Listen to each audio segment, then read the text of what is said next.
Question दिया है number of alpha hydrogens in given compound is. देखिए ये कंपाउंड आपका डला हुआ है, इस कंपाउंड में number of alpha hydrogen count करना है। अच्छा, इसमें 4 रिंग डली है, जिसमें से एक रिंग जो डला हुआ है ये बेंजीन रिंग है, और बेंजीन रिंग क्या होना चाहिए आपका, अनसैचुरेटेड होना चाहिए, मतलब यहाँ पर डबल बॉन्ड है। इस तरह के कंपाउंड जब कभी भी आपको दिए जाएं तो आपको क्या करना है, इनको क्लियरली लिख लेना है बॉन्ड शो करते हुए, जिसमें आसानी रहेगा।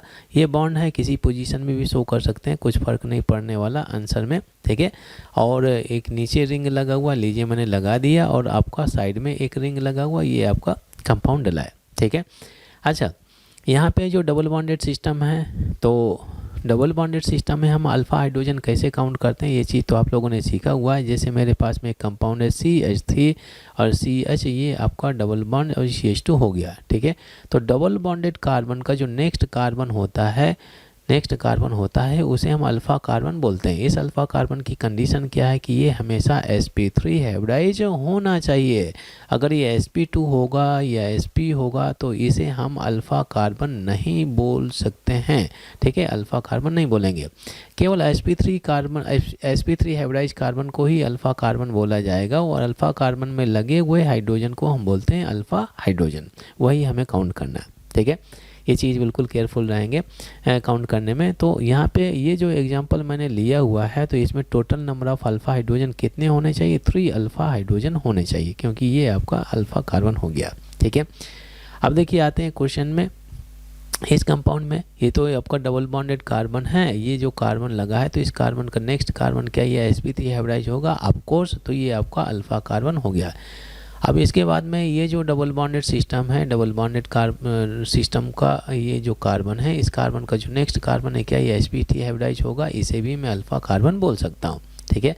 अब मैं इस पोजीशन में आता हूँ, ये जो डबल बॉन्डेड कार्बन है, डबल बॉन्डेड कार्बन का जो नेक्स्ट कार्बन है, इसे क्या मैं अल्फ़ा कार्बन बोल सकता हूँ, ऑफ कोर्स, क्योंकि ये सभी अल्फ़ा कार्बन sp3 हाइब्रिडाइज हैं।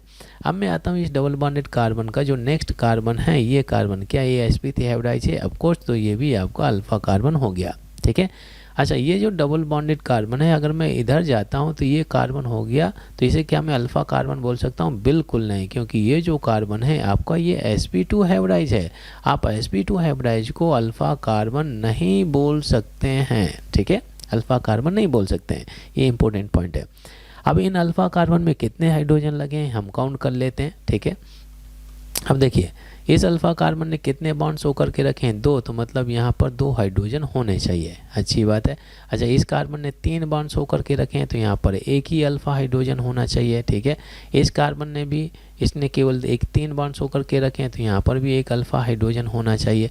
अब इसके बाद में ये जो अल्फ़ा कार्बन है, इसने 2 बॉन्ड शो करके रखे हैं, तो इस कार्बन के पास में 2 अल्फ़ा हाइड्रोजन होने चाहिए, तो सभी को मालूम हो गया, ठीक है।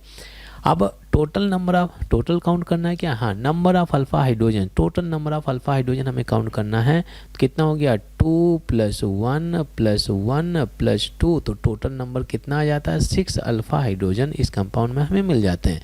तो अब देखिए ऑप्शन तो आपको क्लियरली दिख रहा होगा, option C is the right answer.